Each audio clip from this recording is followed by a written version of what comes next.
Hi, I've got the camera angled so you can see what I'm doing. Today we'll be working on an elk pendant.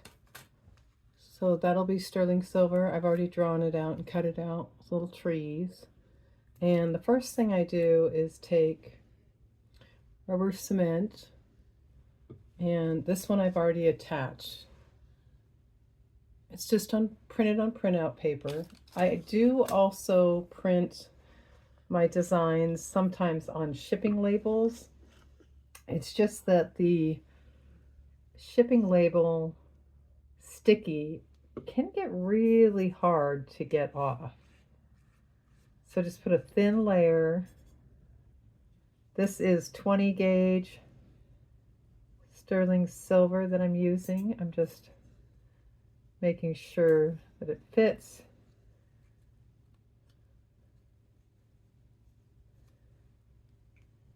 And then I let them dry a little bit on here before I cut them out. And yes, it gets all these little stringy fun things. You just sort of get used to that. So make sure you got the lid on tight after you're done. Get your burr knife for your saw. And we'll get the elk up here and start cutting. I'll move the camera a little bit so you can see me. Make sure your saw is so tight that it snaps. Just double checking if you can see me. You're kind of right at, there we go. Move right there.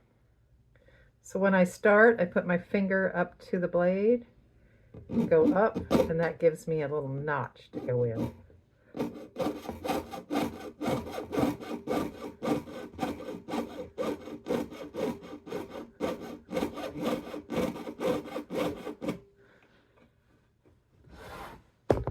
Every once in a while I use, sorry I bumped the camera holder. Every once in a while I use a toothbrush to clear out the area so I can see where I'm cutting. I'm ever so gently. Most of my pressure is the left hand holding down. The right hand just kind of holds the blade, my thumb against here, and I'm just guiding it with my right hand. The saw will do the cutting all on its own. You don't have to press on it. You don't have to force it.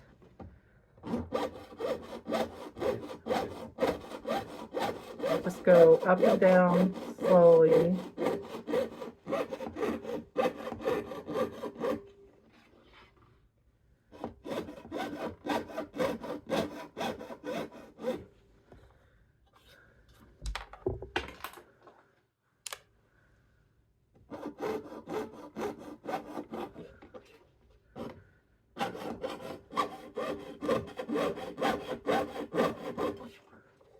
Now, what I'm going to do for the antlers, you can see, I'm going to cut the top, and I will come back later and cut in the sides, because there's a couple areas I need to drill holes and cut out the insides, and I prefer to do that when there's still a little bit of meat on the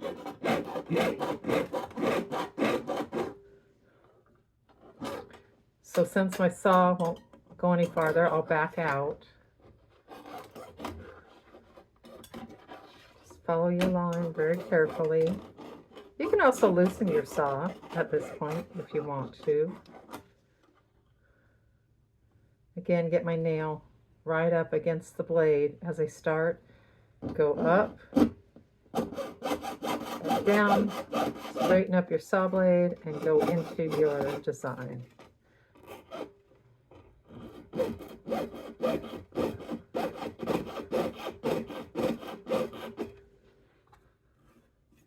Sawing takes several years, hours, depending on how much time you have to perfect it. Some people pick it up naturally. Most of us have to somehow figure out hours of practice to get it done.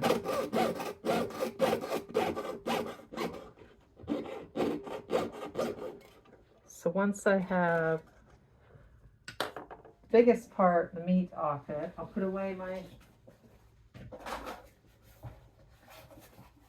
copper in its marked box. This is 22 gauge copper for the elk. What I do here, let me move the camera. See if you can see, yeah. So I am going to get, this punch fell out of its holder, but I still use it. I put it in the area that I want to cut out, and punch a hole. I'll do that everywhere where I need to cut out a little bit of material. And then I get a drill bit. I think I want to start with this one. Nothing too big. Put burr life on it. Get my flex shaft ready. And I will bring it down. Let's move a few things so you can see. I'll bring it back down on the bench holder. And hold your flex shaft upright. You don't need to go too fast. This drill bit may be the one that's, nope, it went through. I have one that's just very dull. Give it its time to work. You can push a little bit, just don't push too hard. Going in for a little more burr life.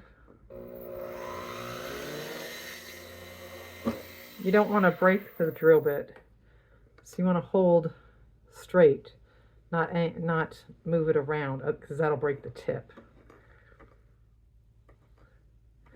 So now I've got the two little spots up here down on the bottom of the antler. I need to drill holes because I will cut some out right there.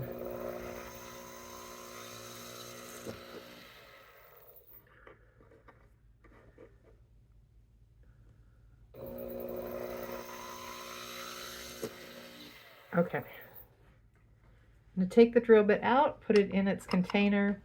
Don't set your flex shaft with the drill bit back on your tools. You'll break the drill bit. And I am going to thread this through. Hopefully I made the hole big enough to get the saw blade through. Yep.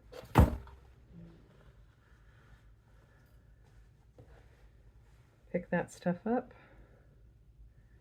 I do wear a mask, as you can see, to keep the metal dust from going up my nose. The nose will catch all that. You don't want to breathe it in. We don't want lung cancer later. Also, when you're using all the chemicals for cleaning, you want to wear a respirator. So once I have it threaded on my saw blade, I'm going to place it here so I can press on the handle so it tightens it, and hold it and put it in. I want it tighter, so I'm going to loosen it back up, press harder, pretty tight. I'll come down here and I will cut out that tiny little spot I want to cut out.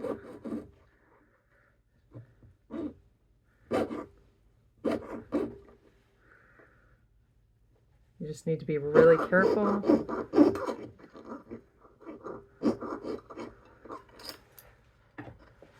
Got one tiny spot cut out. Let's do the other one and then I'll show you. Thread it through the hole.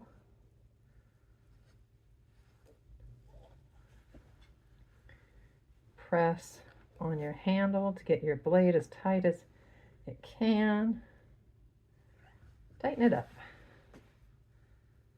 Do the other one.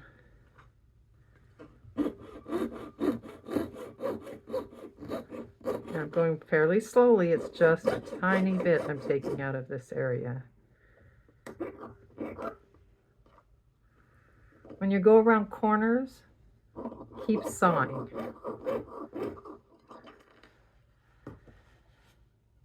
Otherwise, if you move your stationary saw, it will break. So I've got those two little holes taken out of there. I'm going to tighten that up.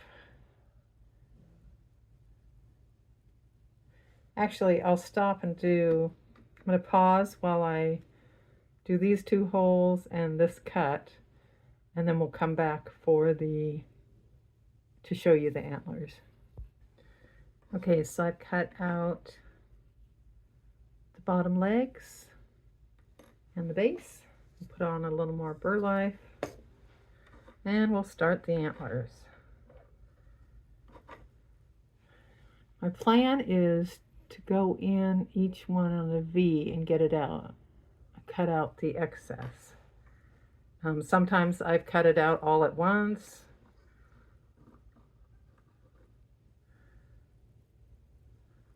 So I know you can't see, I'm holding my finger right up to the saw to start.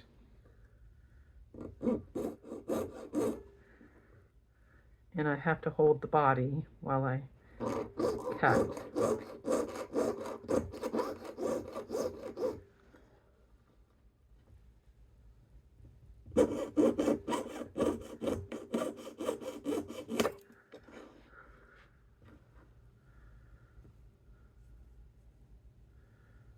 We have the first little bit done. I will go in at the very front and make a cut line.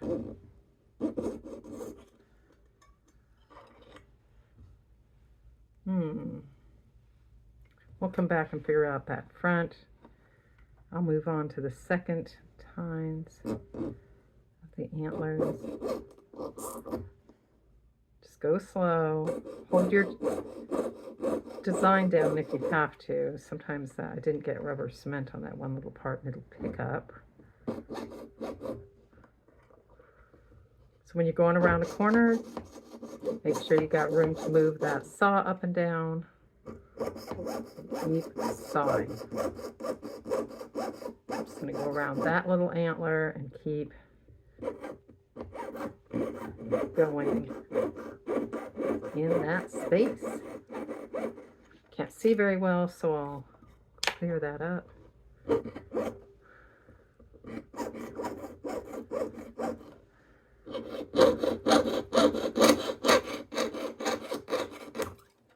Okay, so we've got that far. Oops, sorry, couldn't see. I'm going to continue doing the antlers and then we will come back. Okay, so once I have the little elk cut out, I take the soft side of my hammer and flatten down anything that got a little bent. Both sides, get them flattened. Now, of course, you could have him going one way on your design or this way. I haven't quite decided. Right now, I'll take the paper off. The rubber cement is pretty easy to come off. If you're doing sticky label paper, I would recommend burning it off with your torch and then pickling it. So that's how he looks. And I will take needle nose pliers and I will sand the edges. It's going to take a while to sand the edges, so at least a 10-minute project. So I will pause while I do a lot of this sanding. I do want to show you one thing. Not quite sure where my round needle nose went, But to get inside, you want to carefully get your smallest file and get in there and work those edges. I do have a little round one. No idea where it is on my bench, which is normal for me. I lose stuff. And then it appears out of the blue. Normally I would use my round one to get in there on the corners, but I'm going to do the best I can with this half rounded one. And we will pick up the video after I sand the elk. Okay, I've gotten the little elk sanded. I also use the same punch as I do for a drill bit to make his eye. I just didn't pound as hard, so it's very light. And then I use a sanding stick. Boy, this one's worn off, but it's at least 600 grit. And I will make him a bit shiny. I do a little bit at the back so the solder will flow nicely. We will be sweat soldering these pieces. And so we will start on the trees now. And I have to cut out the circular. So I have tightened my blade, put burr life on, and we will start. And again, this is 20 dead soft, 20 gauge dead soft silver.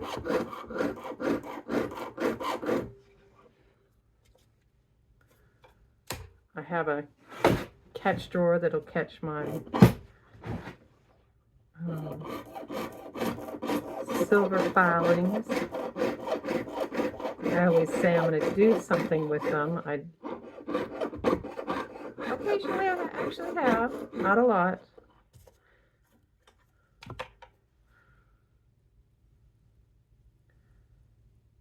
Now I think I'm going to connect these instead of having two separate trees. I'm going to connect them with a wider trunk on that other part. So I only have one piece floating around that I have to. I may change my mind about that. We'll see how it looks after I cut it.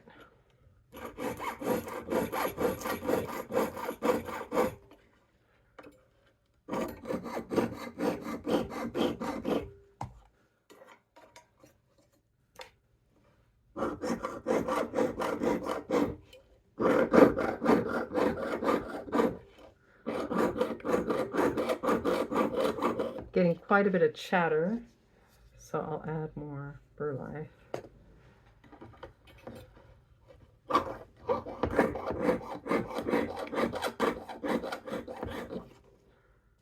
Some of the chatter can be because I had a glob of rubber cement. I wonder if that would make it do that. You guys will have to comment if you know about that.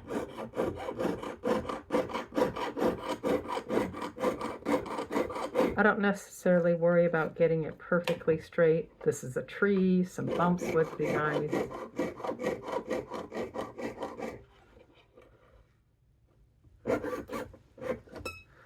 Again, I have a corner, so I come up on it. I'm moving my saw up and down as I turn, and I keep working.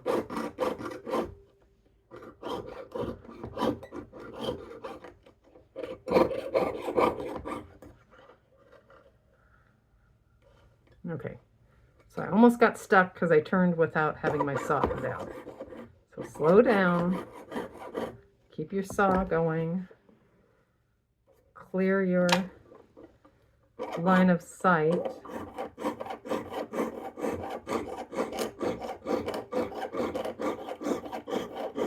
And I did curve a little bit to make some curvies in the tree.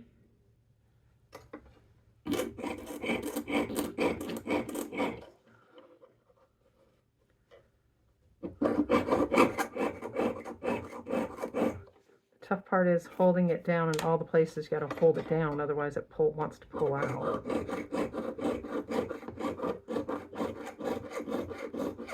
Okay, I was trying to make the bottom thicker and them connected here. Kind of stuck. So back up a little bit, loosen that saw, while simultaneously holding it down. I like this. I like how it looks a lot.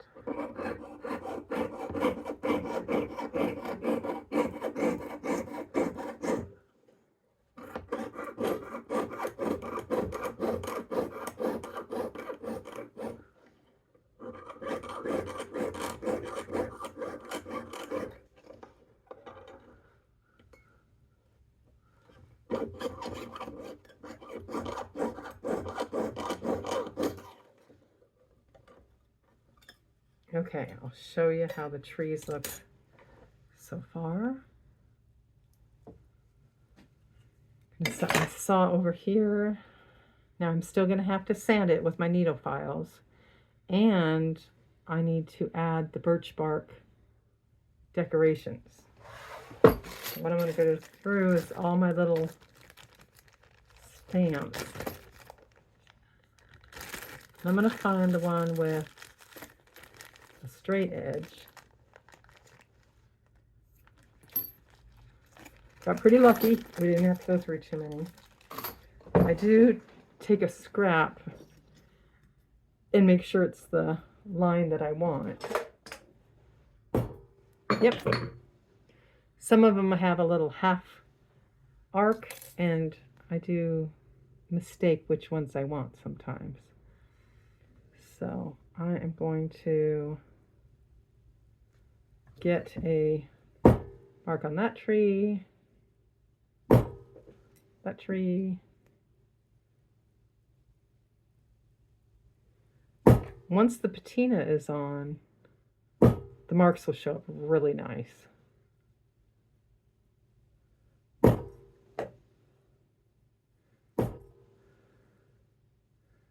Just make sure, one tip on using the stamps, if the design goes over to the other side, hold up that side you don't want marked a little bit.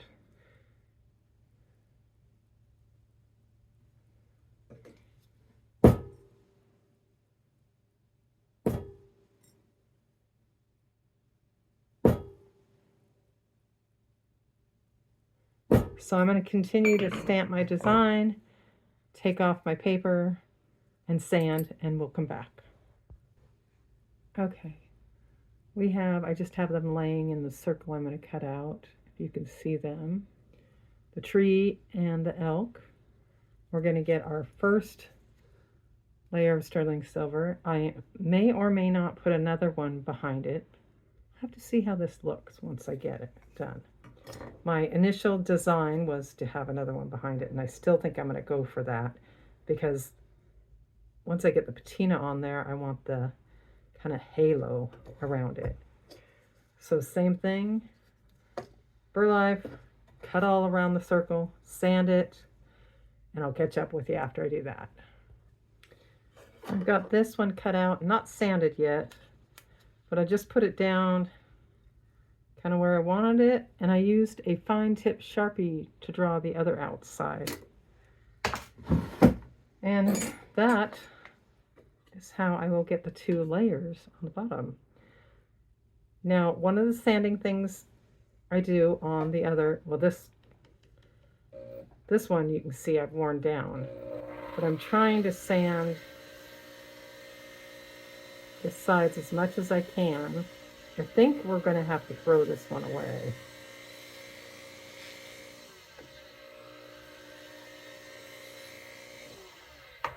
Okay, so I don't know if you can see, there's a lot of saw marks that I need to get out. So what I'm going to do is start with the half rounded, because the other one is pretty worn down, and I'm going to put it in my holder and work it up.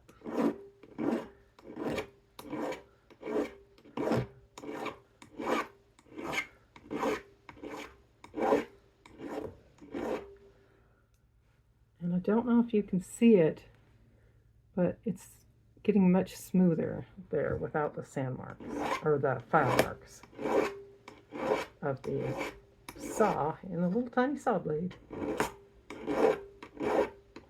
Now, I'm sure you don't want to watch me cut out and do 2 circles. So here in a moment I'll pause the video again so we can pick up after I do that. Hopefully you design your own nature pendant or get some ideas on designing a pendant.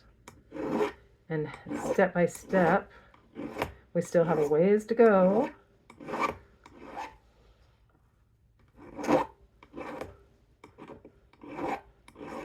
And in part 2, we will do the sweat soldering, pickling, putting it together, and patinaing and fit polishing.